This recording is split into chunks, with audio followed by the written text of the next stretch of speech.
in general. Now, uh, the reason why it's mentioned after the chapter of wudu, because مسح الخفين داخل في صفة الوضوء. This is also a part of the description of wudu. لأنه بدل من عن غسل الرجلين, because it takes the place of washing the feet in according to circumstances. So the first hadith it mentions عن المغيرة عن المغيرة بن شعبة رضي الله عنه قال كنت مع النبي صلى الله عليه وسلم فتوضأ فأهويت لأنزع خفيه فقال دعهما فإني أدخلتهما طاهرتين فمسح عليهما متفق عليه.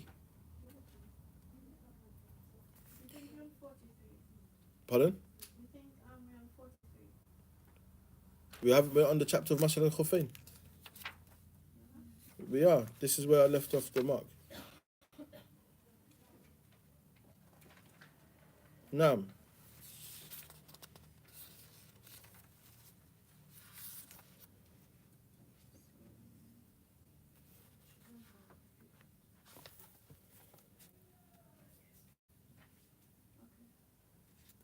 No. So he mentioned, I was with the Prophet Muhammad ﷺ and he performed wudu, and I wanted to take off his socks. And he said, leave them, for indeed I entered them pure. I entered my feet into them upon tahara, upon pureness, yani upon wudu. So he wiped over them. Now, and he mentions وللأربعة عنه إلا النسائي النبي صلى الله عليه وسلم مسح أعلى الخف وأسفله, that he wiped the top and the bottom of the sock. This is ضعيف. وعن علي رضي الله عنه أنه قال لو كان الدين بالرأي لكان أسفل الخف أولى بالمسح من أعلاه وقد رأيت رسول الله صلى الله عليه وسلم يمسح على ظاهر خفيه. أخرجه أبو داود بإسناد حسن. Now, so to wipe the bottom of the sock is da'if. You don't wipe the bottom of the sock, only the top.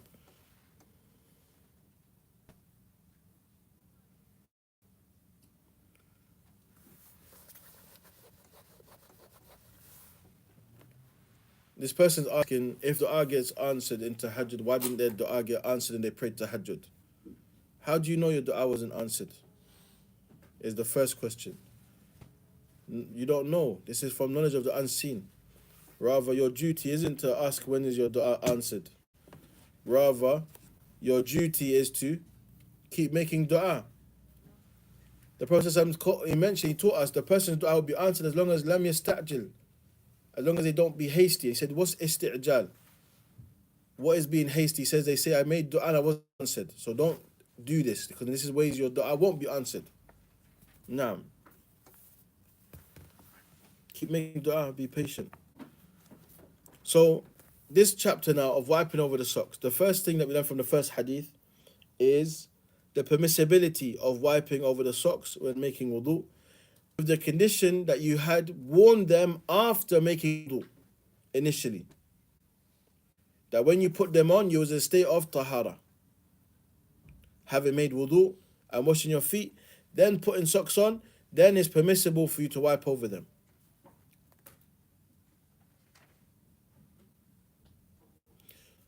Also, the permissibility of wiping over socks, even if they have holes in it.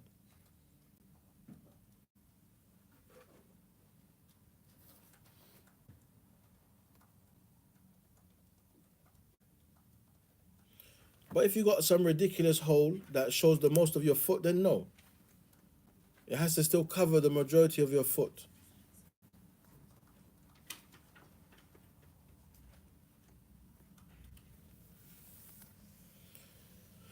Also, this is a refutation of the Rafidah from the Shia and the Khawarij, who oppose and negate wiping over the socks.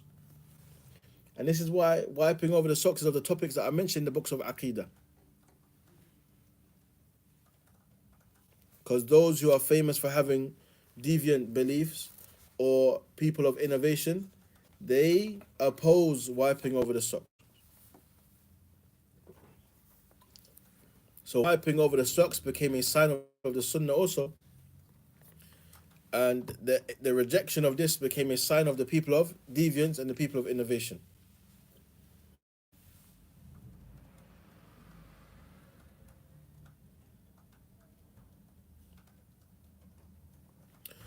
Also, we learned that the hukum of al-masah al-khuffain, it came later from the ayah of wudu in Surah Al-Ma'idah. Because I mentioned that this hadith was during the Ghazwat of Tabuk, the Battle of Tabuk, which was after the revelation of Surah Al-Ma'idah.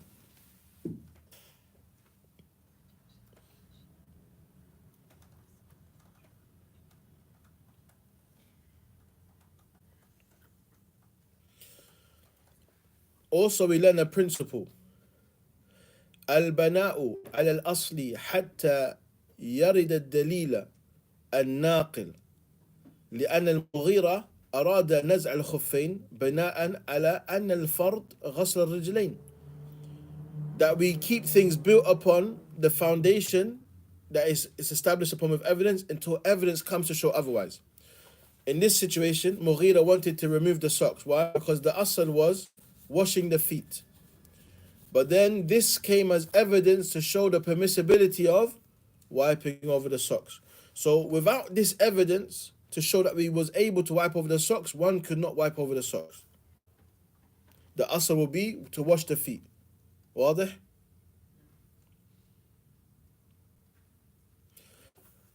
Also, as-sunnatu liman kana labisan lil khuffain al-mashu alayhima. The sunnah for one who's wearing the socks is to wipe over them, not to take them off again and make wudu. The sunnah is to actually wipe over them. And also that it's more virtuous to wipe over the socks than to take them off and wash the feet.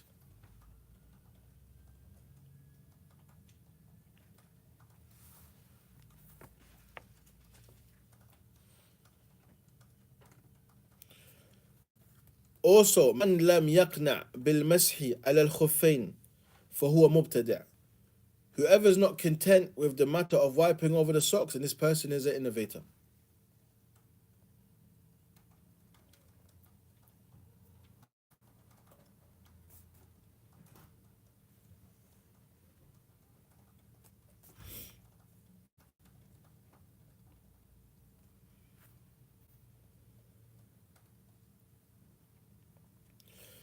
Also, the thing that's mentioned, الشرط للمسح على الخفين لبسهما على طهارة بالماء. The condition for wiping over the sock is wearing them upon purity from water, i.e. that you had washed with water, made wudu with water prior to this. And there's hukiya fihi al-ijma', of the things that was narrated, that there's consensus upon this. There's no difference of opinion. And that is because طهارة التيمم تبطل بوجود الماء. When a person makes tayammum because there's no water and water becomes available, they have to renew their purification with water. But they wouldn't have to repeat the salah they prayed when there was no water available and they prayed with tayammum.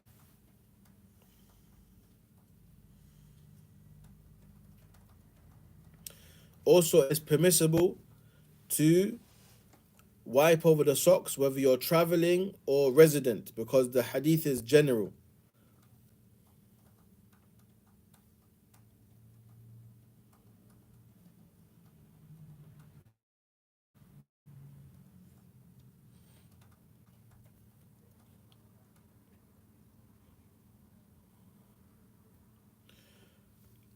Also, أن الأحكام الشرعية معللة. The rulings, they have reasons. Whether we know them or we don't know them, أحيانا we know them and times we don't know them. But the scholars, they will tell you, for example, the illah behind something. So, for example, the illah, which is the reason behind hadhi rukhsa, this concession, is wearing the socks upon a state of purity. And when we understand this, the illah, this is what allows us to make qiyas, as we studied in the Usul of Fiqh. Of the things that we mentioned of qiyas, that the illah has to be the same. So, of the things that would be applied to this is if the sister wears a hijab or her khimar upon tahara and she's in a place where she can't take it off, she can wipe over it instead. Naam.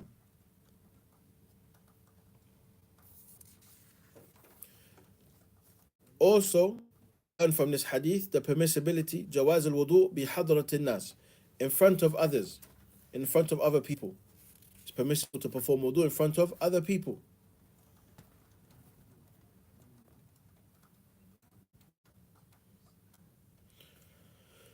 Also, it shows the permissibility of إعانة المتوضئ بالصب عليه أو بخلع ما يحتاج إلى خلعه بلا كراهة. The permissibility of helping the one who's making wudu by pouring the water for them or removing a part of clothing that they need to remove without any detest to that. If they dislike it, then don't do it. But if they have no issue, then no problem.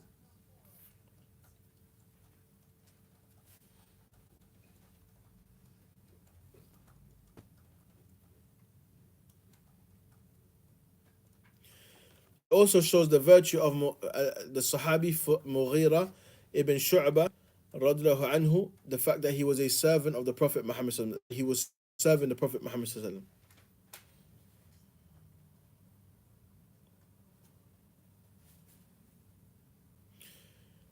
When he mentioned alayhi salatu wasalam, adkhaltuhuma tahiratain, I put them on in a state of purity, it shows that you don't put on the sock until after you've washed the left foot.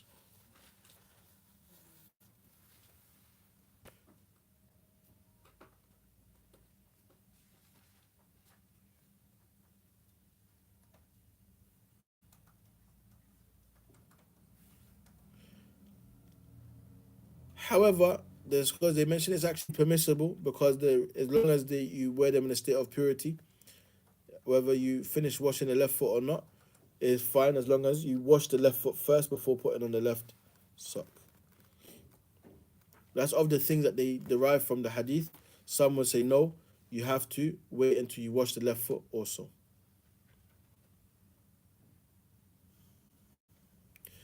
Wiping over the socks also shows how the Sharia is easy, is evidence of the ease within the Sharia.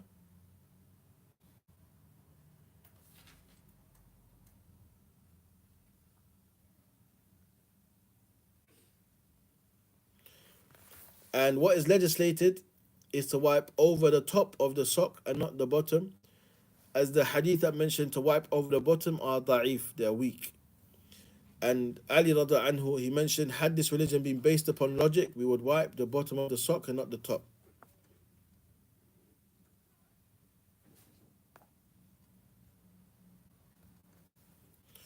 Also, you have a choice of whether you wipe over the socks with two hands at the same time, or you do the right and then left. Both of them is permissible.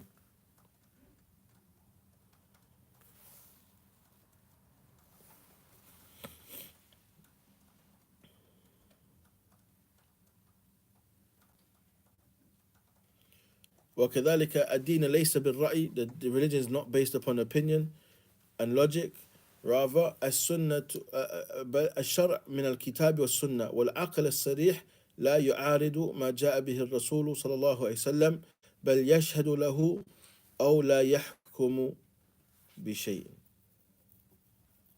So he mentions that the Sharia is built upon the Quran and the Sunnah, and the logic, the sound mind never opposes what the Prophet Muhammad came with. Rather, it bears witness to it, and it doesn't give ruling with anything. No rulings are based upon the aql, the logic.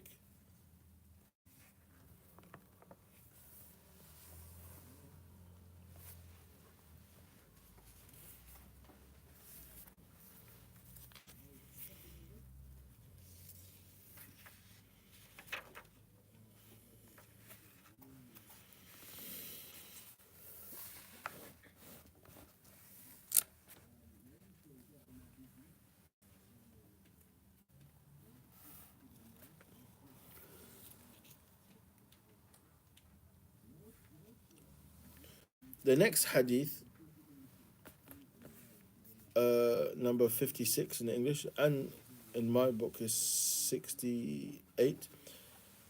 وعن صفوان بن عسال رضي الله عنه قال كان النبي صلى الله عليه وسلم يأمرنا إذا كنا سفرا أن لا ننزع خفافنا 3 أيام ولياليهن إلا من جنابة ولكن من غائط وبول ونوم. أخرجه النسائي والترمذي واللفظ له وابن خزيمة وصححاه. So it mentions within this hadith that the Prophet ﷺ, Safwan, he mentioned, whenever we was on a journey, the Prophet Muhammad ﷺ used to command us not to remove our leather socks for washing our feet in ablution for 3 days and 3 nights, even if we had to answer the call of nature or that we slept. However, in the case of being in a state of janaba, which is the sexual impurity, then you have to remove the socks to perform ghusl. And علي بن أبي طالب رضي الله عنه قال جعل النبي صلى الله عليه وسلم 3 أيام ولياليهن للمسافر يرحمك الله ويوم ليلة للمقيم يعني في المسجد على الخفين أخرجه مسلم. So he mentions in this hadith another explanation of this same matter, that the Prophet ﷺ said 3 days and 3 nights for the traveler and a day and a night for the one who is not a traveler, in terms of wiping over their socks, and that's collected in Sahih Muslim. So these two hadith are foundations regarding the time period that a person can wipe over their socks. So it's permissible to wipe over the socks while traveling, and the time period for the traveler when they wipe over their socks is for 3 days and nights. How does one calculate the time? From when do they calculate the time? The time starts from the moment you first wipe over your sock. So let's say, for example, I'm going to travel for 3 days. And I'm traveling at Dhuhr time, but I woke up for Fajr, I made wudu, and I put my socks on.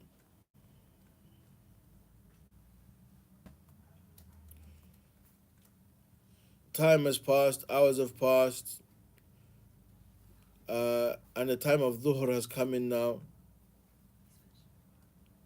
and then I need wudu. So at that time, I make wudu at the time of Dhuhr, and I'm about to travel, I make wudu at this time. My 3 days and 3 nights start from then. The first time you wipe over the sock. Not the time you put the sock on. The time starts from the first time you wipe your sock to make wudu, not from the time you wear your socks.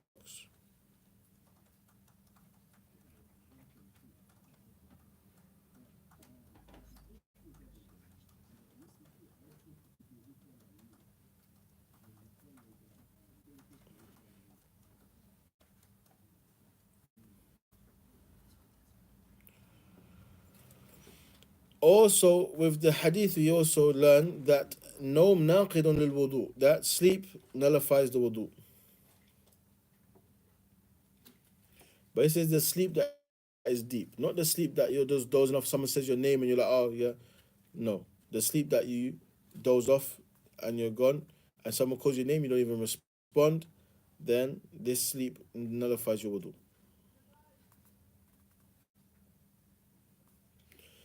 As for when you need to make ghusl, it's wajib to remove the socks. And it's not permissible to wipe over the socks after the time period has come to an end. So a question came to me this morning that someone asked regarding, they forgot the time had come to an end and they prayed, they have to repeat that salah. They have to make wudu properly and repeat that salah because the time period from the sock had ended, so they would not have been in the state of tahara.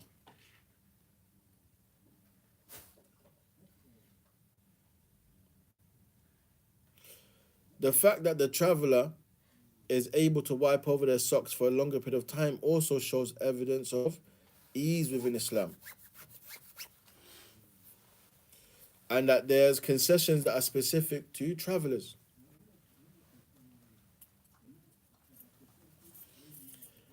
It also shows how the Sharia takes into consideration different circumstances.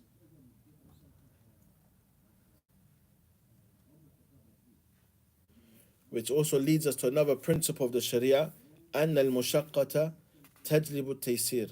Hardship necessitates ease, or difficulty brings about ease.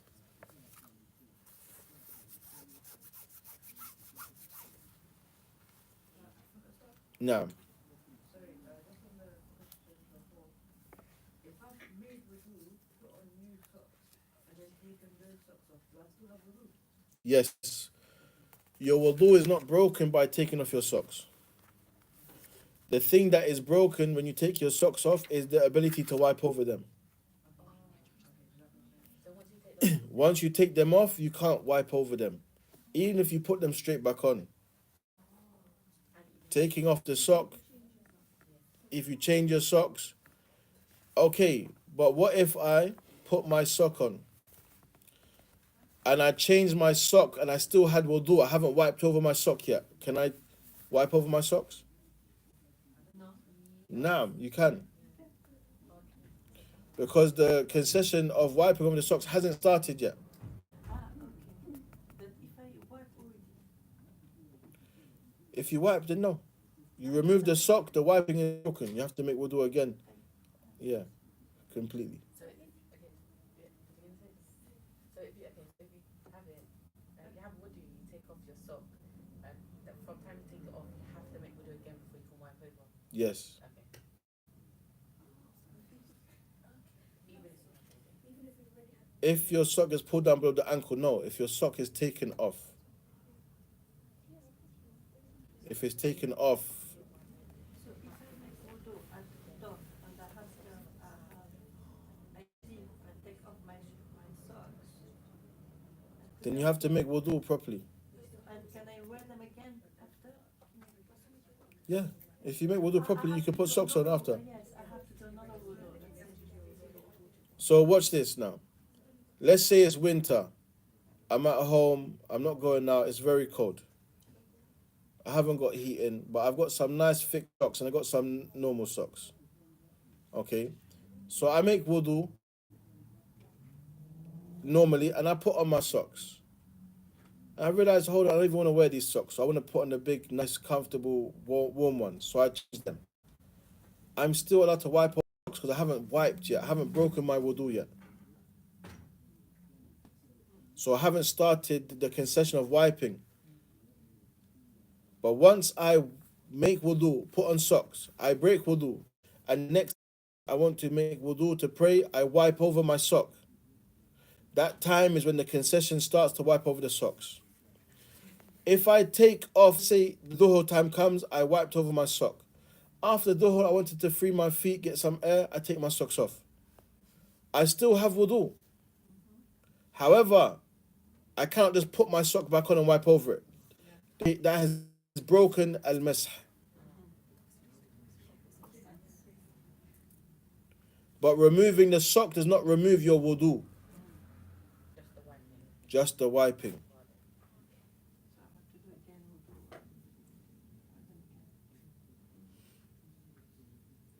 No, it doesn't. We didn't say removal results in termination of wudu. La. It does. There's no removal of the socks does not impact wudu at all.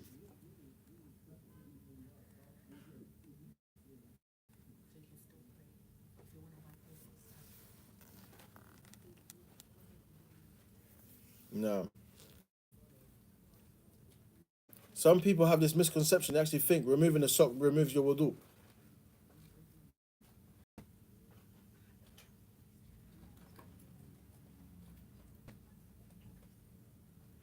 Just the language itself, yani, to al-khala' or al-naza' is to take it off. So if it's not taken off, then then it doesn't affect the masah. Inshallah.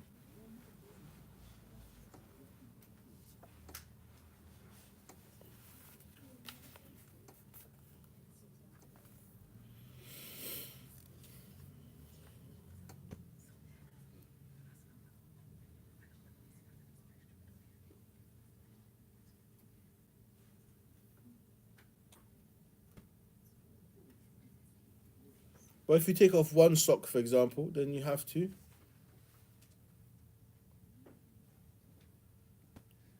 make wudu on both the feet again before wiping.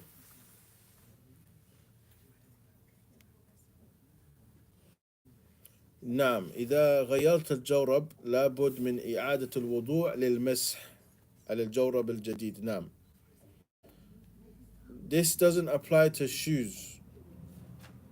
If you wear shoes over your socks, then you have to remove your shoes and wipe over your socks.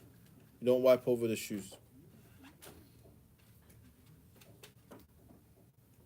Wallahu ta'ala a'lam.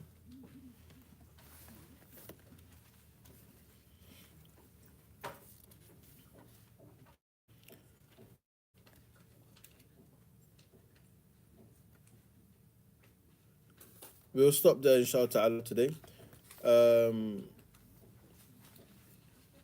Next lesson, we'll try and speak about those who like to double up on socks and stuff like this.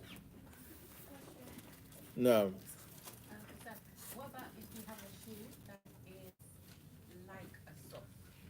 Can you wipe it like that? from what I've asked of scholars, the best thing is to take the shoe off and wipe over the Okay, sock. okay, just that. No. Some people do pray with a you wipe. No, he's talking about wiping. That's what you're talking about. You take you even if you pray in the shoe, you take off the shoe and you wipe it over the sock. Oh, okay. Because I see some people wiping over the you wipe on the side, but it's a side of the shoe. Yeah. Did everyone get a copy of the poem of Nawaqid Islam? So whoever wants to memorize that, you can memorize that. There may be some different gifts for that one, inshallah. Say what? One. There's anyone who doesn't have it?